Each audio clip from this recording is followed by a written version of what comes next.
नमस्कार जगत sir. Operation सिंदूर जैसे हुआ है सर, उसके बाद में जो कश्मीर में आतंकवादी गतिविधियों पर क्या प्रभाव पड़ा है सर, कृपया इसके बारे में बताइए।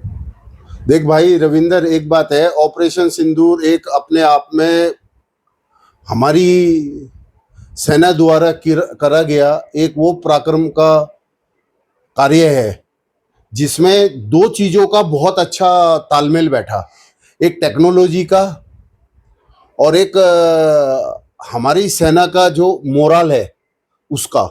क्योंकि अभी हमारे कंट्री में काफ़ी कुछ हम लोग इंसर्जेंसी में इन्वॉल्व होकर के छोटे मोटे ऑपरेशन हमारी आर्मी कर रही थी, लेकिन जब ये पहलगांव के हमले के बाद में जो हमारी सरकार ने निर्णय लिया पाकिस्तान के खिलाफ, क्योंकि टेररिज्म आता ही पाकिस्तान से है। Pakistan is the country who export the terrorism to not only India, but अगर आप कहीं भी विश्व में कोई भी टेररिस्ट की गतिविधि होती है तो कहीं ना कहीं पाकिस्तान का नाम उसमें जरूर शामिल होता है।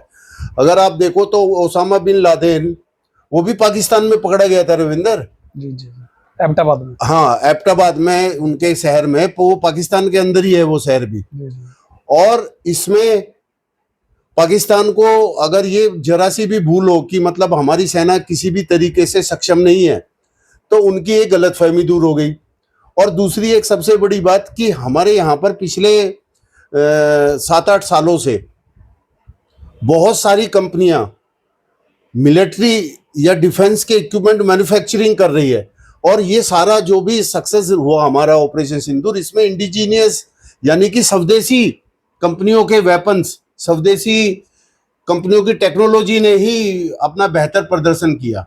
हमारे पास में एयर डिफेंस सिस्टम अव्वल दर्जे का है, और इस एयर डिफेंस सिस्टम से देख करके तो बाकी और एडवांस कंट्री भी चौंक गए, हैरान हो गए, क्योंकि हमारे एयर डिफेंस का success rate is around 95%, which even could not be achieved by the Israel. तो अब ऑपरेशन सिंदूर में हमारे सेना ने बहुत अच्छा उत्कर्ष प्रदर्शन किया। जी सर। सर, जो हम कल से न्यूज़ देख रहे हैं, कश्मीर में एक ऑपरेशन महादेव के नाम से जिसे बताया जा रहा है, उसमें 3 आतंकवादियों को हमारी सेना ने मार गिराया है। तो उसके बाद हमारे देश में क्या माहौल है सर, इसके बारे में बताइए।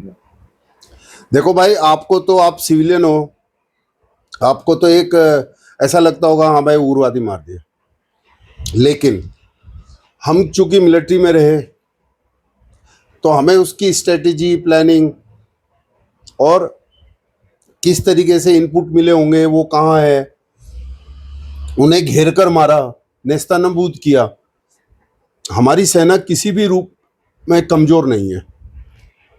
लेकिन भाई रविंदर, एक बात का मुझे थोड़ा सा मन में ना दुख होता है कि शायद ही कोई विश्व में ऐसा देश होगा जो कभी अपने देश की आर्मी की चर्चा को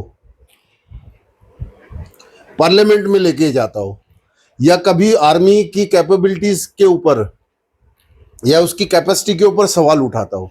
हम कहते हैं कि आर्मी को अपना काम करने दो, आज सरकार एक्स की है, कल वाई की आएगी, परसों जेड की आएगी, बट आर्मी तो आर्मी ही रहेगी ना।